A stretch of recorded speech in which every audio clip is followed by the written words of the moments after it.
Welcome back, everybody, to the Philly Blitz Pod.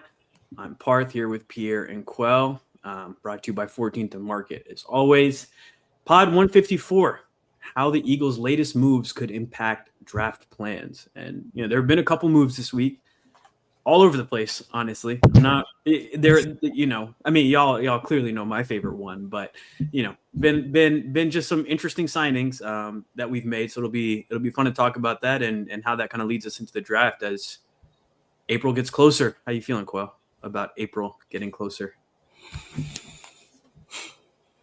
Roll up a dub.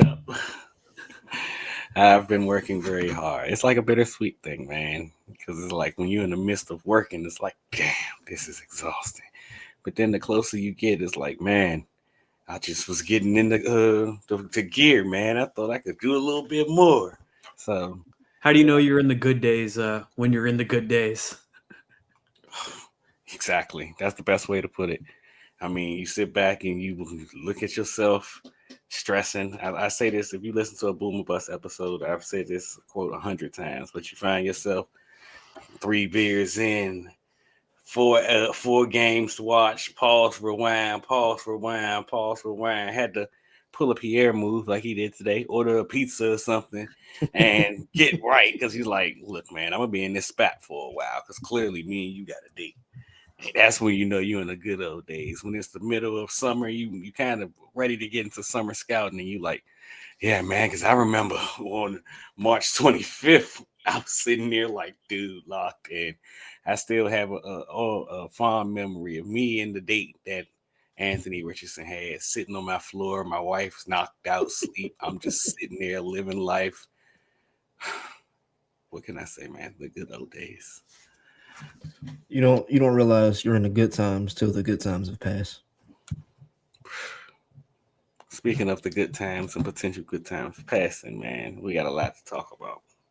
Well, Pierre, how are you doing? I'm good, man. I'm good. How's the foot? I went to the doctor today, as I told y'all. I have athlete level injury, plantar fasciitis. Yeah, so every step is agony. Yeah, it's so terrible. Wubba lubba dub to you. It is horrible. But gotta do some physical therapy. Got some medical grade insoles. So oh yeah, we managing. Get you right, bros on the PT grind. Let's go. Let's go. But anyways, let's get into it. So there was the best signing of the offseason today, clearly. But wait. You haven't been on pod since the Quell signing. Oh yes, I was gonna read that off too, because I got this. Okay, my bad. I got this Ari Meroff tweet right here with the Eagles offseason so far. So we've added Tariq Woolen, Marquise Brown, Arnold Ebiketie, Damian Pierce, Jonathan Jones, Johnny Munt, and Andy Dalton. And then we also brought in didn't we is Johnny Munt the tight end that we signed? Did we sign anybody else? We signed another tight end today. Stone Smart, right? I didn't want to say Stone Forsythe because I was like, it's not him, but it was another Stone. Wow, there's multiple Stones in the NFL. Interesting. Former quarterback. Interesting. Okay, but I have an obsession with the quarterback turned tight end players. I don't blame him. I like there's going to be something there. There's going to be a home run. I mean, look at the pipeline. It brings the Philly special back into the equation. Like, when Trey Burton threw the pass. Mm-hmm. I mean, they tried to make Tyree Jackson a thing, but I know. Never worked out. Pierre favorite, man. That was my favorite too, dude. Man.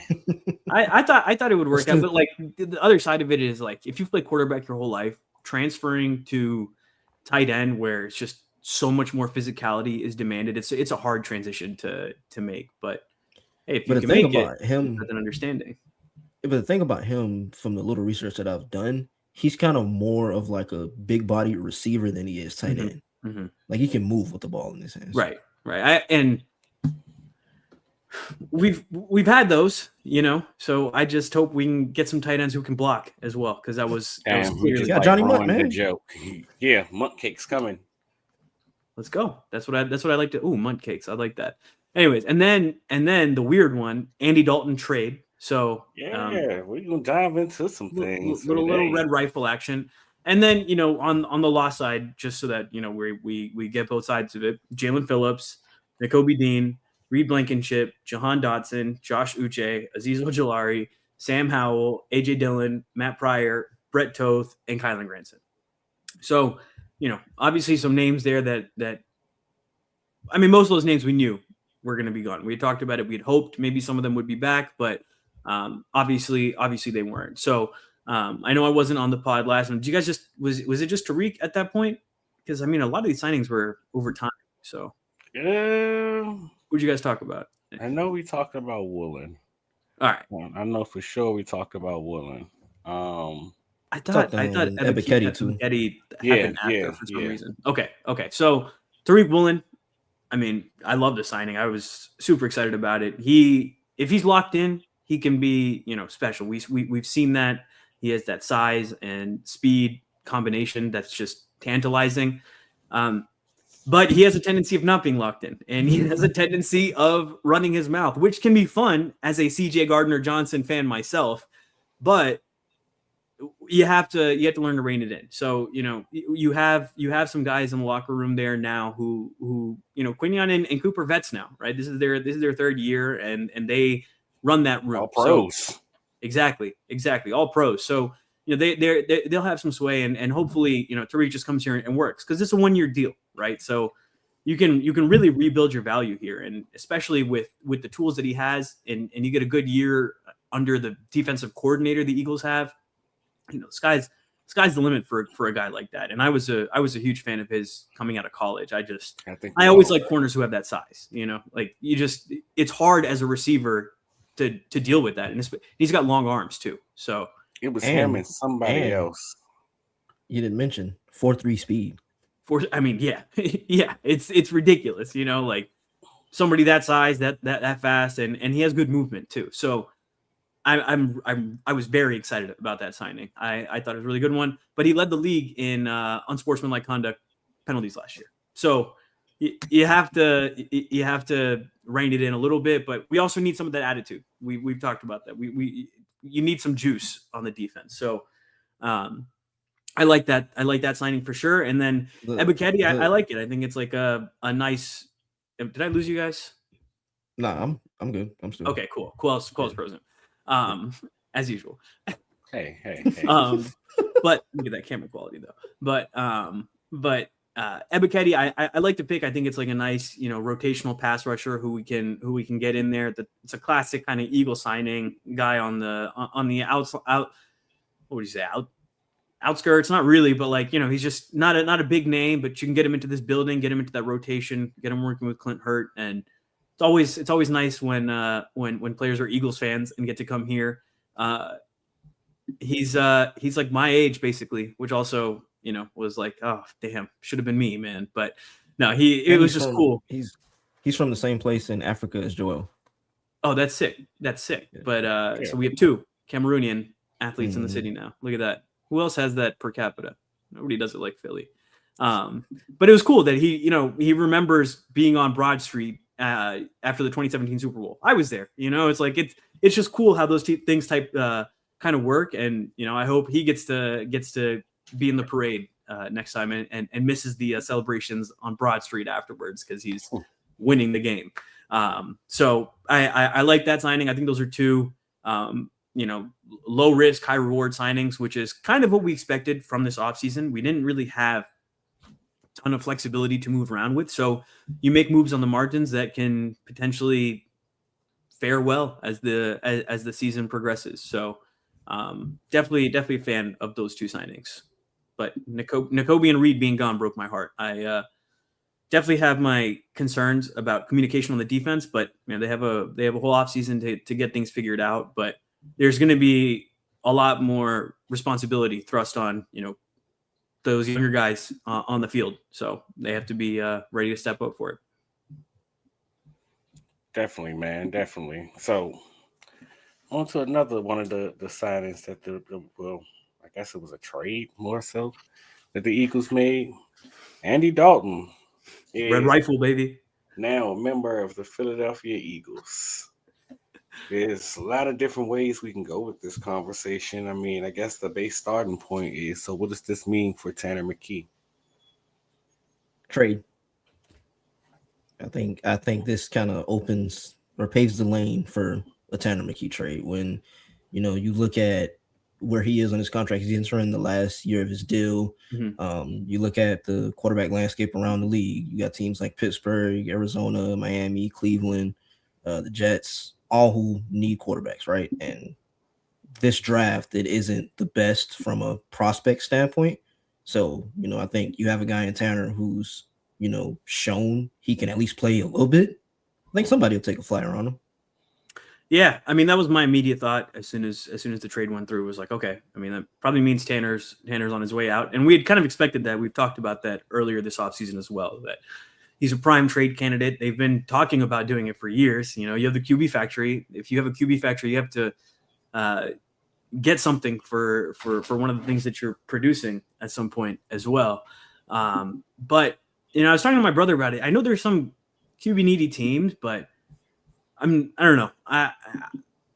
Where? Yeah, it's like Arizona. You said the Jets. I like to think that's where it's the starting point. I mean, the Jets are a good one, especially because they were linked to Carson. Wentz, but Carson just signed with the Vikings the other day, so that's an option off the board for them. But I mean, there are teams. I think it's Pittsburgh, man. Pittsburgh. You just never know how Pittsburgh operates, dude. That's that's the main thing. Isn't Rodgers back? Why would you? Yeah, he's supposed to be back. Is he? Well, he keeps talking about it's his is he? Will he? Won't he? I think he's going to come back because I have a hard time believing that Aaron Rodgers.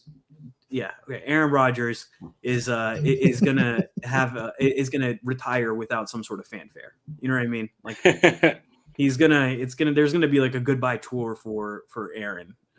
So this is his I feel like this will probably be the final season, but yeah, I think exactly.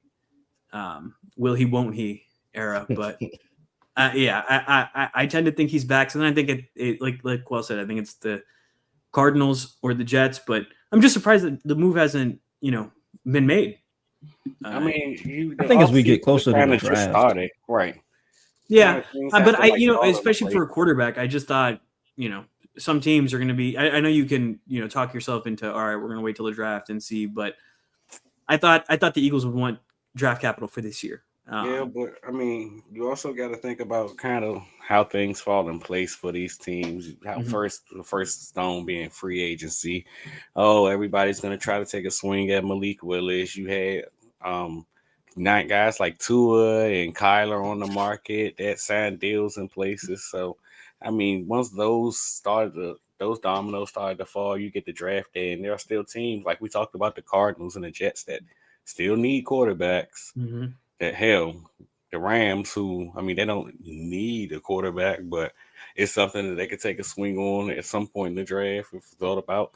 But once some of these quarterback dominoes start to fall, what happens with Ty Simpson? Is he a first round pick? Is he not?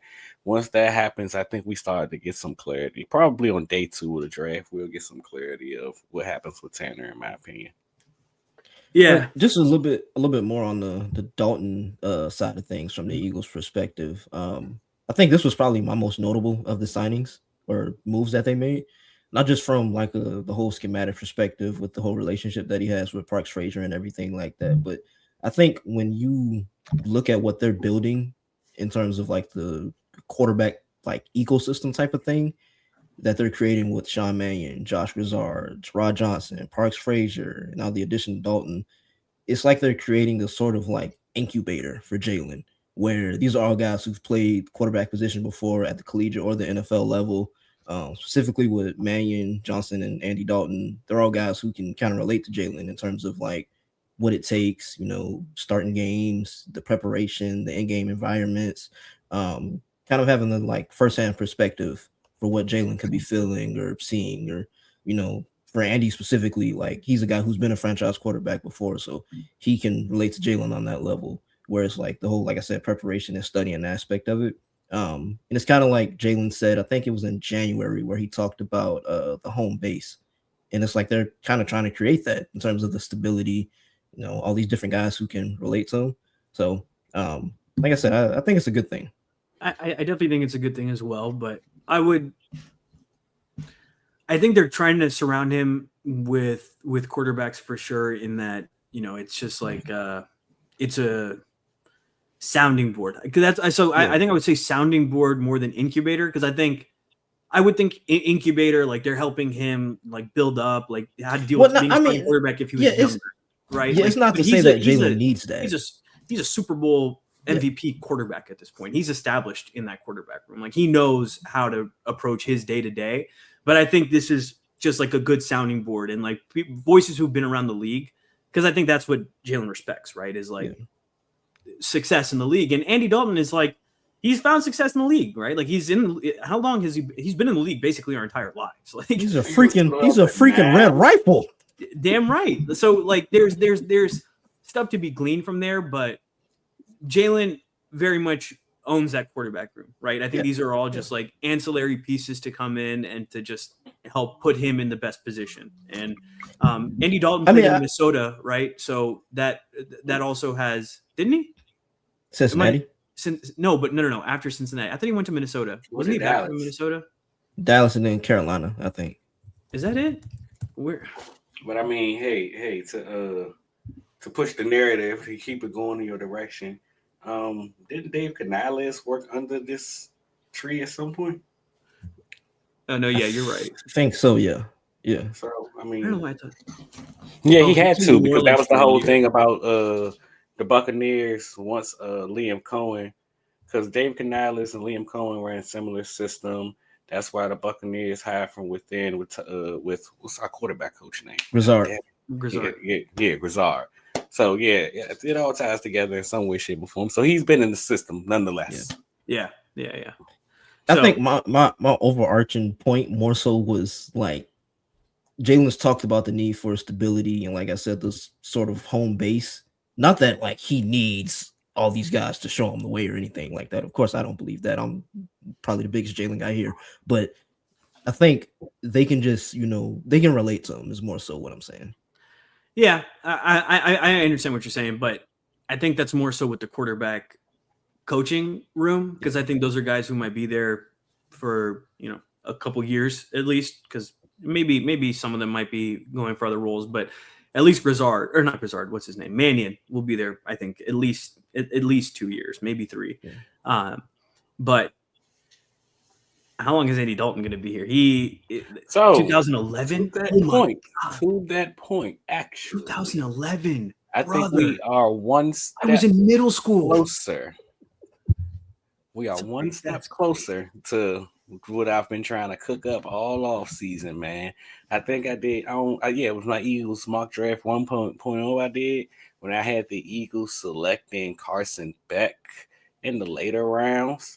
Yep. And I mean, yeah, I get it. I get why you would say yuck. He gives you no reason between Georgia and Miami. He just gave you a big. And my God, just talk about like just horrible aura, no vibes. Oh my gosh, there is nothing going on. Aura and vibes coming from brother. Tanner. He looks like Sid the Sloth, and he's coming out there and he's throwing picks in the biggest games. I don't need any Carson Beck. Oh my God, please no. Getting back. Listen, we have Syracuse legend. Syracuse legend. What's his name again? Kyle Allen, right? Kyle McCord. Kyle McCord. See, I don't remember his name. Second of all, is he even still on the team? I thought somebody stole him. No, I don't think so. Third, either Kyle McCord, I mean, neither one of these guys will interest you, at least in my opinion, but either Carson Beck or Drew Aller wouldn't surprise me if the team take a swing on one of those two guys, probably on late day 2, maybe early day 3 in the NFL draft. And I mean, the reason that I continue to come back to this is because it's kind of like the same breeding ground that they went through around Tanner. They had Jalen in place. They also went and acquired different guys that they valued at the backup quarterback position. Marcus Mariota. I feel like it's somebody else that I'm missing that was after Marcus. Kenny Pickett. Different guys until they were like, okay, Tanner, now it's your turn to be the guy. And I mean, you got a guy in Carson Beck or Drew Aller who have played a lot of football. They're experienced. They played a lot of football in big games, so they should be used to the environments. And at some point, after some tutelage and coaching up, that same stuff that you were talking about, how the run was great for Jalen, it should be great for a young quarterback in general as well. So after some tutelage and coaching up, maybe the same way you spent capital on Andy, you can either trade him for draft capital or let him walk for a comp pick or something. Basically, get some capital back for him and let your young guy be the guy. That we're talking probably like 3 years down the road from there or something. But I would just say I agree with what you're saying. I do think they're going to take a quarterback. Like, I think that's kind of like a foregone conclusion because I think Tanner's going to get traded, and I think they're going to get another quarterback because they value having that young quarterback in the room as well. Man. Huh? Exactly. But even with Tanner, I remember when Tanner was coming out, I feel like the talk around Tanner was more positive than it is around these two guys because Drew Aller is like, the textbook, like, oh my God, like he's 6'5", like he's got a great arm, he can do all this. And then talk with Tanner too. Hold on, let me finish. He never puts it. He's never put it together. Carson Beck, you have the question about his arm, like that kind of looks gassed. So then you have these kind of like big question marks around these guys. I think the reason they're going to get drafted is because they're over 6'4" and white. Like, I mean, like that's like, come on, dude. These guys, like Drew Aller, you ask any Penn State fan about Drew Aller, they're going to be like, oh my God, let me rip out my eyes right now. Like, it's just, I get it. But you can make the same argument about any Auburn fan about Bo Nix. And Bo Nix had a team a game away from playing in the Super Bowl. So scout the player, not the helmet at the same time. But. Sure. But there's a reason Bo Nix got taken in the first round, and I don't think Drew Aller is going to get taken. Because Bo Nix has played a whole hell of a lot of football. Yeah, and what's his name? God, I'm forgetting his name right now. I'm so tired. Denver's coach, Sean Payton. Sean Payton saw something in him, but he had produced. He had won games in college. Drew Aller, his teams have won in spite of him. And then he also was there for like the biggest meltdown in Penn State in like 15 years.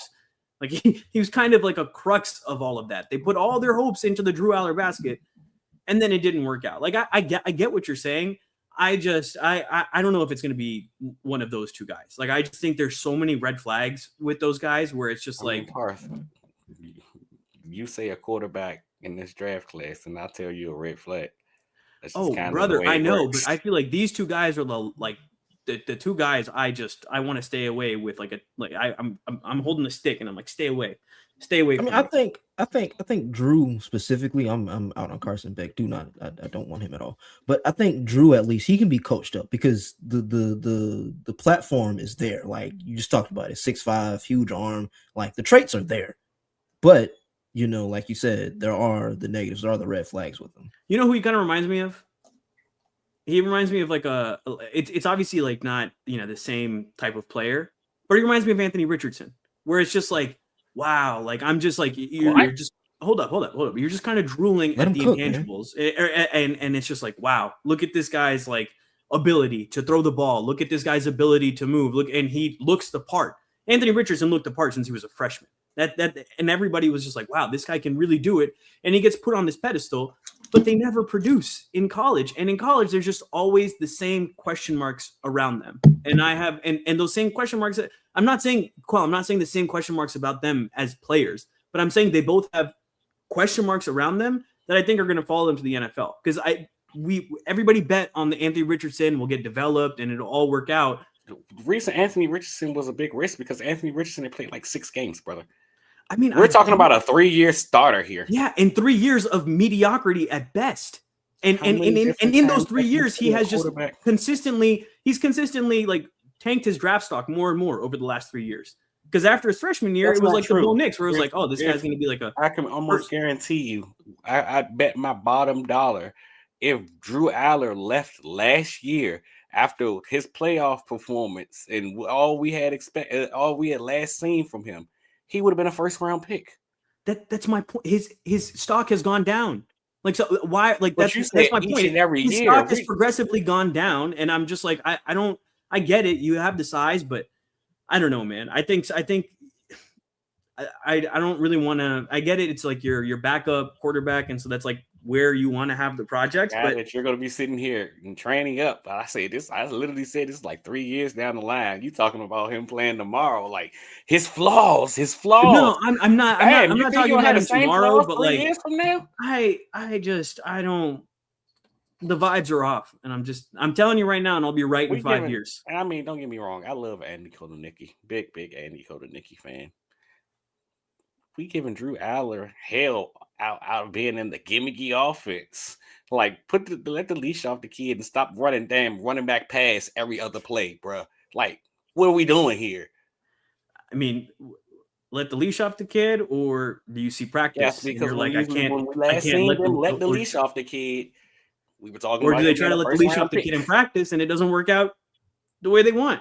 Right? Like we talked about that on our podcast. Like the coaches see the most. There's a reason they don't do certain things, and of course, there's the other side of it where they just don't want to. But I mean, they're seeing the player the most, and if they're just refusing to do something, there's usually some conversations to be had around it. It wouldn't be the first time a college coach has been wrong about a player, though, right? Sure, but I mean, did he have the same OC every year? No. That's what I'm about to get into. I think also with Drew, you have to consider the situation. Like James Franklin was hashtag not good. Like you said, they went from hashtag not good to a guy that trying to reinvent the wheel every time he calls a different play. And again, I love Andy Kotelnicki, man. But I mean, they kind of did him no favors, brother. And it goes back to the conversation that me and you have a lot, Q, where it's like the quarterback development from the collegiate level to the NFL level, where wide receiver room was so bad up until that too minimum this year. Like, there are so many different avenues we can talk about.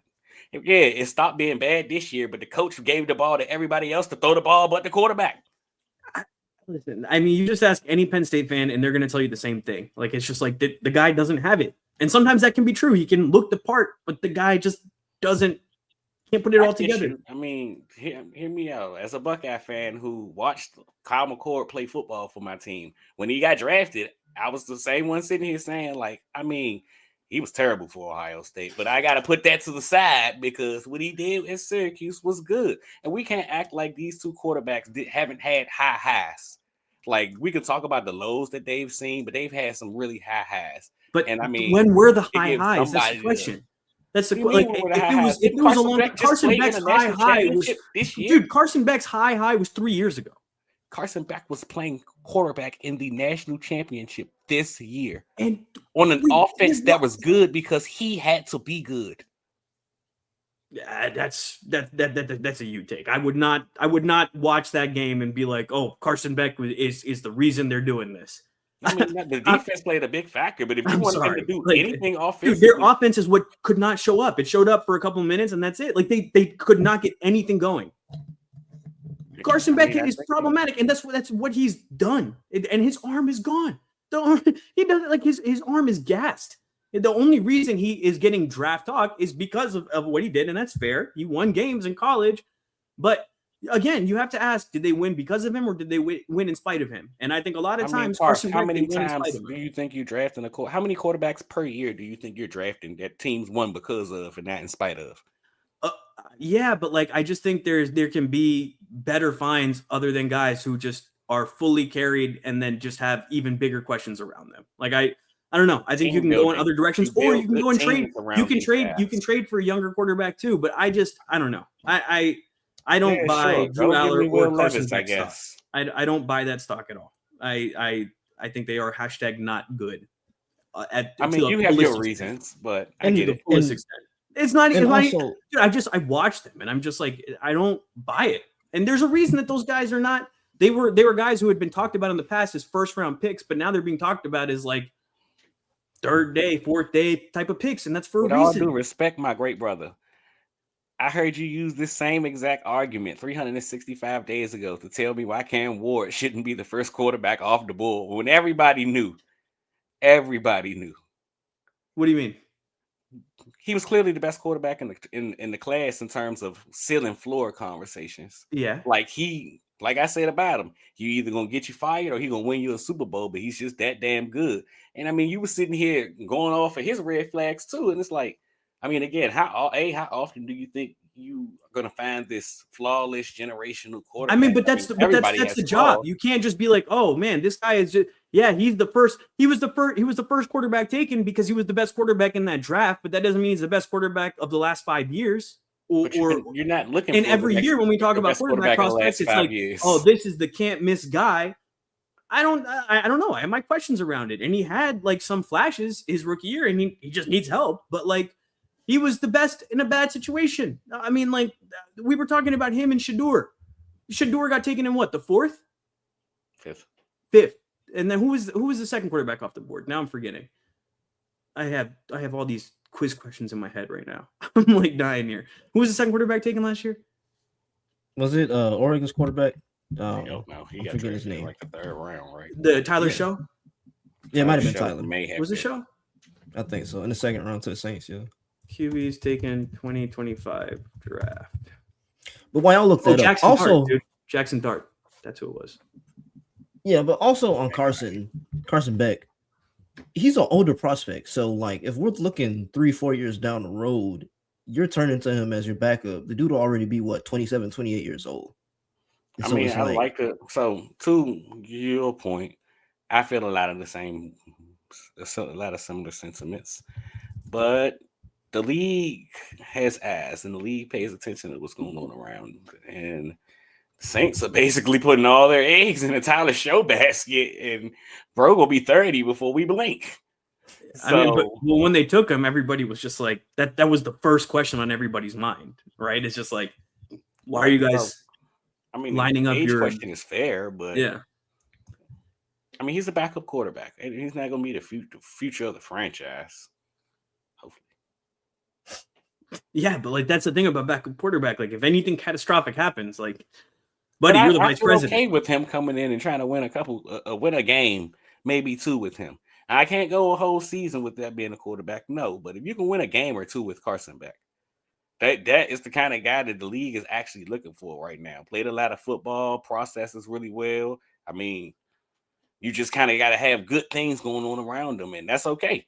Just don't draft him to a bad environment, or don't put him in the game if the environment bad. But we're talking about a team that, for a backup quarterback, don't put him in the game if the environment is bad. Like that, buddy. That's when they put him in. It was when the environment is bad. That's when the backup quarterback has to go in. That's why you want some stability. No, we just sat here and talked about if the quarterback got hurt or some BS. Or yeah, but like, dude, usually things are going wrong. Things are not going to be just like clicking on the field after the quarterback goes down. Usually, that's like takes a hit to the team. It's like, oh shit, our quarterback just went down. Like, it's kind of like a gut punch. You to come in and be Nick Foles. Just enough. I ain't saying he got to win a Super Bowl, goddamn it, but just do enough. Competent. I mean, hell, like how we said, we've known what the backup quarterback position means. Did you just put Nick Foles in the same sentence as Carson Beck? Yeah. If Nick Foles didn't have on an Eagles uniform, let's not act like he was God's gift to football. 27 and 2. I don't care. I don't want to hear it. 27 and 2. I don't want to hear it. How many touchdowns against the Raiders? His uniform is in the NFL Pro Football Hall of Fame multiple times. I don't want to hear it. I don't want to hear it. I don't want to hear it. I don't want to hear it. Carson Beck looks like Sid the Sloth, has horrible vibes, cheats on his girlfriend, is a piece of shit. Get him out of here. Cohabitation Matrix. Get this garbage out of here. TikTok boy. Yeah, cohabitation Matrix. Should I make his Snapchat face Georgia? Should I make his Snapchat face for you? Oh no, Hannah Kavinda. Oh my god, I'm so sorry I cheated on you, baby. I'm sorry I'm a piece of shit and I can't keep it in my pants. Oh my god, dude. I can't stand this. I can't. Listen, man, you can hate the prospect all you want, but this is typical up their alley kind of move. So if and when it happens, I'm just gonna sit here. If and when it happens, I'm gonna burn down the NovaCare Center because they're just pissing me off this offseason. I'm burning it down, dude. Maybe they can build something new, but my God, you bring in Carson Beck, I will be disgusted. I will be absolutely disgusted. Roster building, that's roster destroying. My God, horrible. Ugh. My dog got up because he was worried about me.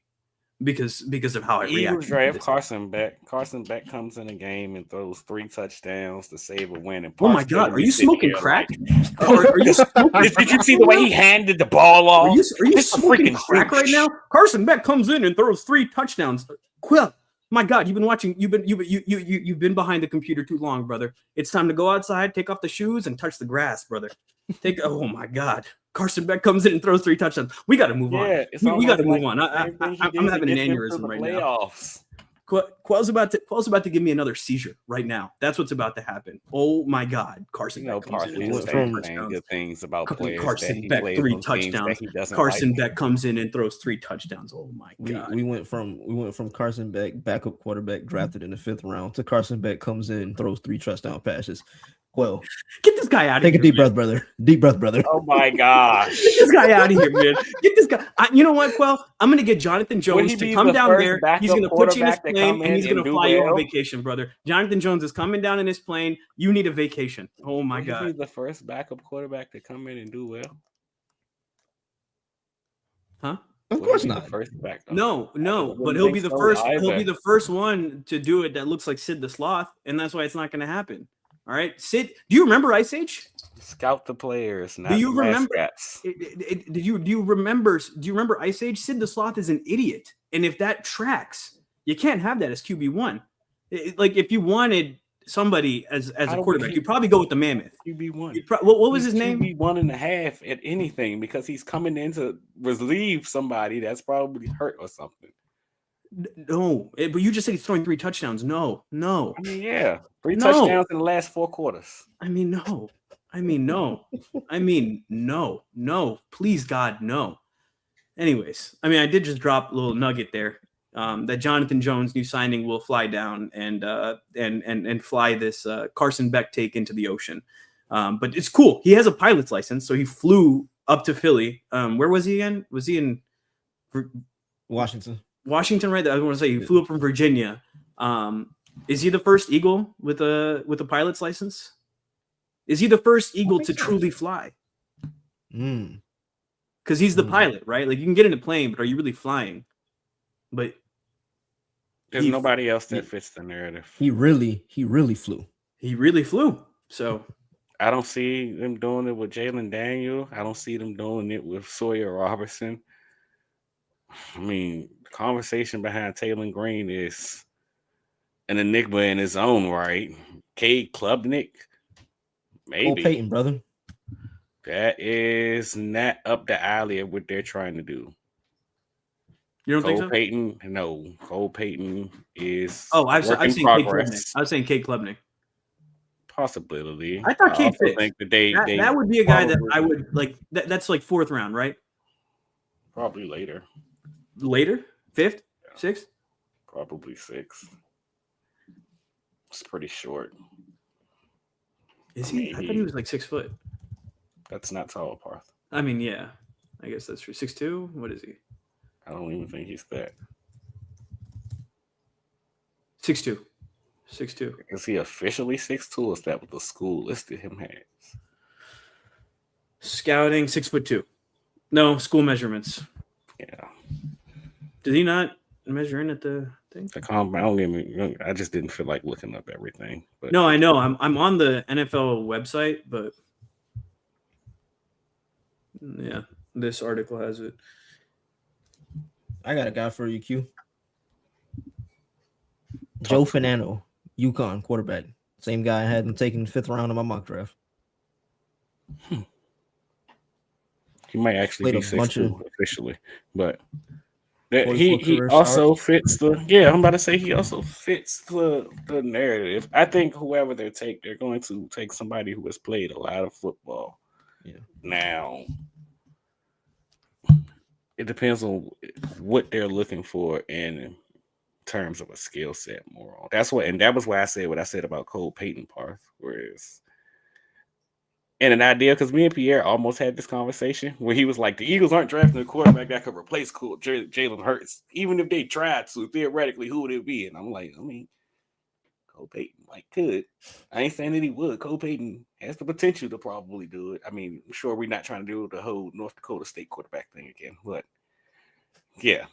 But I mean, I don't think they're looking for somebody that's going to try to reinvent the wheel. Mm-hmm. They just want somebody safe that can come in, and if you got to play, you can win us some games, and you can not mess up. That's it.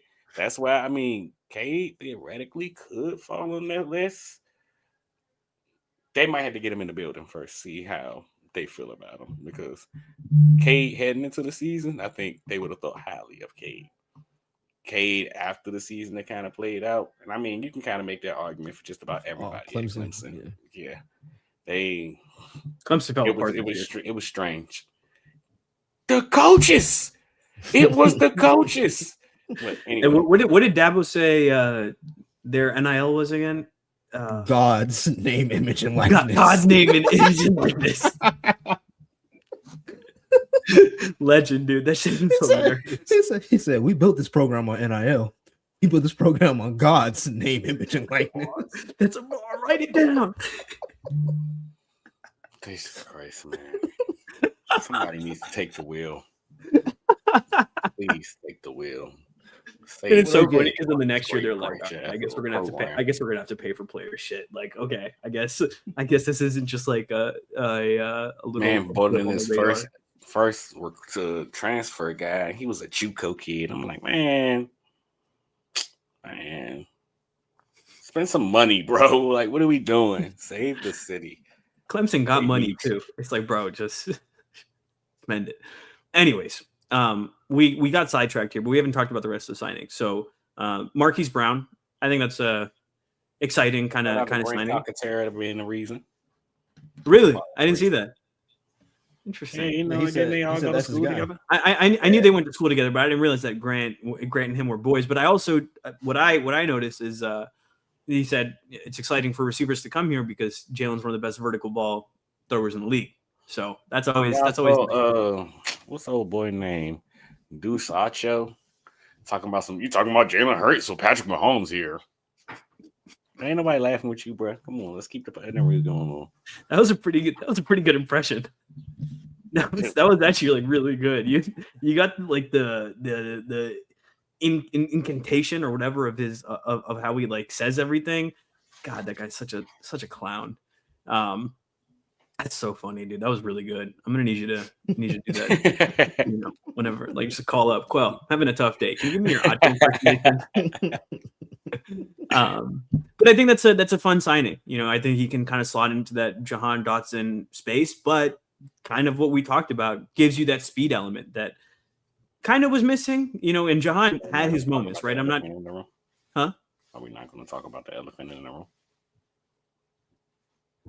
What? AJ.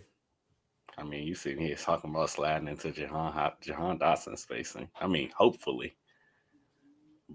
But listen. If this is their AJ Brown replacement, I'm not saying he's their replacement, but when you look at historically outside of the Minnesota Vikings, who Howie Roseman just gifted them the greatest thing that could possibly ever happen to the franchise, I guess. These teams replace these kind of players by a committee. They don't just replace them with one great guy. So I'm not saying he's going to be the replacement, but four other people maybe. You guys are feeling a similar way where it's feeling more and more inevitable. I'm still at 51-49, but I think I've switched to 51-49. I think before I was 50-50, but I think that's why it's like just sucking. I think we're on the opposite side of the 41 to 51 stuff. I think he stays 51-49. Oh, okay. Yeah, I'm kind of the opposite now. I don't know. Now there's just like these personal stories are not going away. But I feel like listen, bro. The reason I'm sticking to my guns. My dog not going nowhere, man. I hope not, man. I mean, you guys know he's my favorite player. I'm not like. It would actually break my heart. I literally have to see it to believe it. I don't think it just doesn't make sense to me. And that's the big thing. That's why I'm at 51-49 right there, because logically speaking, if we're just using our brains, everything looks like this guy don't want to be here. It's clear as day. I mean, he likes trolling interview. And he like trolling and stuff like that. And I'm sure all this is fun for him. But he's enjoying this so much. he's loving it. He's loving it so emotional wreck. I'm like, he can be loving it so much, but at some point you can only feed a beast but so much, basically, Yeah. before it takes on a life of its own. And he's treading a thin line between, yeah, I'm just playing y'all, and this thing taking a life of its own. So we've seen Joel cross that line a couple times by accident. Like he'll just be online and he'll just be like, "Oh, I'm just trolling," but like, don't work yourself into a shoot, brother. Yeah, like like that's all I can say about that. But I mean, And the then same I think aspect of it is also like for AJ, like you said, he's playing a dangerous game because when Philadelphia sports fans turn on you, brother, they turn on you. So you don't like you can want to tread be in the line, most dog. beloved player. You could be the most decorated receiver. Like I may not agree with how they approach everything, but you giving them a reason to pull out the pitchforks, brothers. Like, yeah, I mean, you So wait, saw let what me ask happened with y'all. To. You saw what happened with To, and this I don't like want to say that because To probably had much more of a 50-50 split in I Philadelphia. think than I AJ is. would say I think it's now. I think people have softened, Not but even afterwards, even then, like while he was being you know, the word that they say a lot around there, while he was being that, I think a lot of people saw through the whole. I mean, McNabb, it didn't really have to be all this, especially of years of having McNabb around. Like, I mean, even without speaking in hindsight now, I'm sure it didn't take them long of Deshaun Jackson being here and that whole thing of McNabb being mad that Deshaun made the Pro Bowl and he didn't. Like, bro is just clearly a hater. He's clearly a hater. Like, that's his MO. Habitually. Yeah, he don't like when anybody else get the credit that ain't him. So, I mean, I do think it was a fine line of people that was sitting there like, because you know that McNabb guy, but there were people that was like, T.O. gotta go. T.O. gotta go. But this guy here, he is what started as 50-50 is quickly turning into. but well, let me ask you. I get it, like what you're saying about McNabb because that's one of the most controversial figures. But like, Yeah, to go from the Eagles to the Cowboys, and I was young at the time, so like, I don't really remember. But like, you don't think that gained definitely him animosity? that did give him animosity. I think when who was it, Brian Dawkins? I think Brian Dawkins gave him like some kind of big hit. It was like a Monday night game or something like that. I think when football was still being played on ABC, the good old days. But like it was something that happened to him during the Eagles Cowboys game where it was like, aha. And even held to the fact that he lost his first game back in Philly and stuff like that. Like, wow, they were mad at the situation. Game, right? I think so, yeah. But they were mad at the circumstance. There was a lot of we got the last laugh in that situation. We're not laughing at all right now. Yeah, but maybe that's how it turns out. If AJ goes somewhere and then the Eagles are successful and he's not, it all turns. I don't want to, because I mean, if you can slot Marquise in where Jahan is, then all of a sudden your receiver room is looking real nice. Yeah, it's like all right. Hollywood is like the perfect complement. It's the perfect to AJ's power, Smitty's technicality. Like it's literally what we've talked about. So well. Somebody who brings that speed element and can take the top off the defense. Like, yeah, come on. But if you look at the room, say they trade AJ, and then it's just we practice this. It's attack the defense vertically. But if you look at the room, say they trade AJ, and the room is just Hollywood, Smitty, Darius Cooper. That ain't enough, brother. That is not enough. It's not. Yeah, it's a little stinky. I ain't gonna lie. It's a little stinky. Yeah, like, and that's that situation alone is why I remain at 51. Yeah, because like I get it. He may want out. This, that, and the third. Brother, I don't give a damn where he wants to go or what he wants because if I'm Howie Roseman, I got a roster to build. Yeah. So, like, sorry if this is not within the grounds of your happiness, but if I'm not getting anything within the bounds of the value that can replace you, because if I trade you, we're instantly one of the worst receiving corps in the league. And that's no disrespect to the others, like to Smitty. That's why I'm saying it just doesn't make sense. Yeah, exactly. Like I see all this talk about like, and you guys can see I'm going back and forth. Like I literally don't know how to feel about it. But I see all this talk about like, oh, the Eagles and the Patriots have a handshake agreement for a post June 1st Nobody trade. would ever do that. Why would they do that? Like, why would they not get a pick Like- in this draft to address it for this year as well? Like, you know what I mean? Like, it just that doesn't That's make. I mean, I perfect. don't know. I'm not gonna lie. I do think if they're getting a first round pick back, I do think they want it for 2027.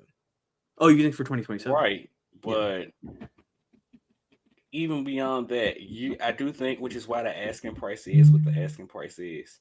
If I'm going to trade him pre-June 1st, because it has to happen pre-June 1st if we're going to get some kind of like capital for him this year.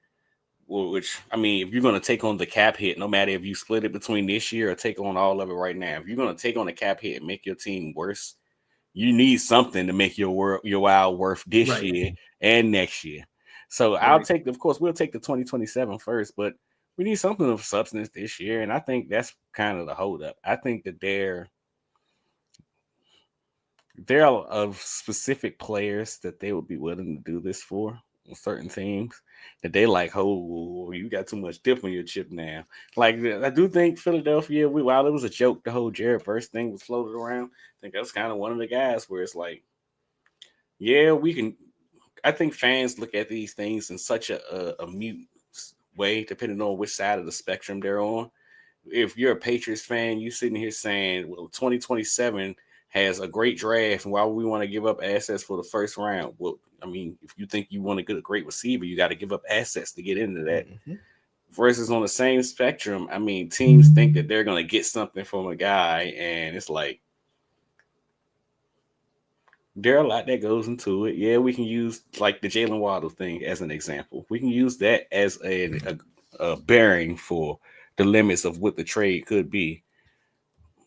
I mean, if I'm Howie Roseman, it's a bittersweet because while it does validate your first round pick and top 100 selections of what you want from AJ Brown, that's also still basically a second and a fourth what they just got because they picking at pick 30. I don't think that they want that late pick.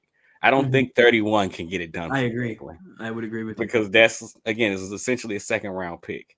Mm-hmm. And I mean, while it might be a player that they value in that area, is that a player that you think could be essentially replace AJ Brown or make the team forget about the need of AJ Brown at that point? Mm-hmm. No, yeah, I think that's tough to justify. Yeah, I think that's the holdup with it, right? Like they know how he's asking prices of first round picks, so they're trying to, we'll give you 31. That's a first round pick. We don't want that. No, that's essentially a second round pick this year. And I think with the Rams, while the Rams were, I do think it was part true that Eagles tried to use the Rams as a bait.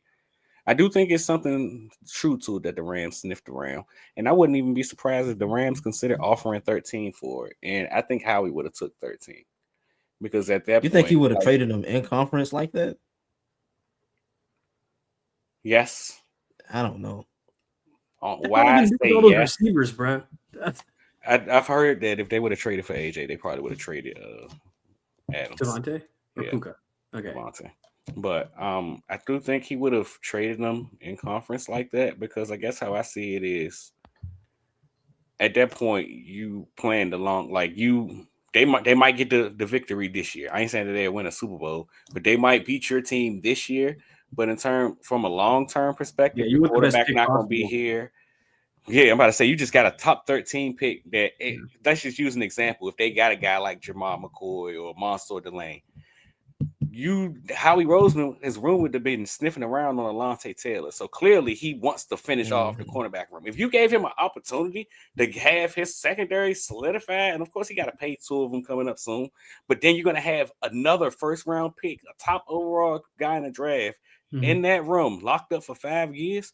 Oh yeah, we'll feel really great about that's the kind of stuff that make you feel good about trading the receiver away. Okay, great. But because I'm really tied up, like literally tied up on one side of the ball for the next, let's call it decade or half decade at minimum.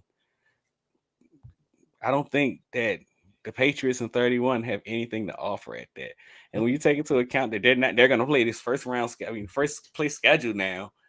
And I think that's the big thing with them. You don't know. It's a mystery box. Like, I guess how I see it is, and I almost posted this, but to hell with it. We're on a podcast. I can say it now.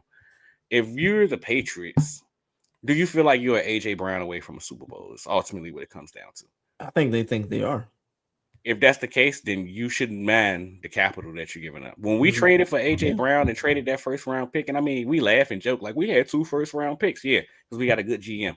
But we were willing to trade a first round pick for this guy because we thought we were as AJ Brown away from a Super Bowl, and he got us there. You can make the same argument about signing Saquon Barkley. Howie Roseman doesn't sign running backs. Well, if I think I'm a running back away from a Super Bowl, why not do it? Like, if you think that these specific players, you're this player away from a championship, I don't think there should be a such thing as a too much to give. I mean, of course, there's a line. Like, I ain't giving up 5 first round picks for him now. Let's not be insane. But it's not a Ricky Williams level.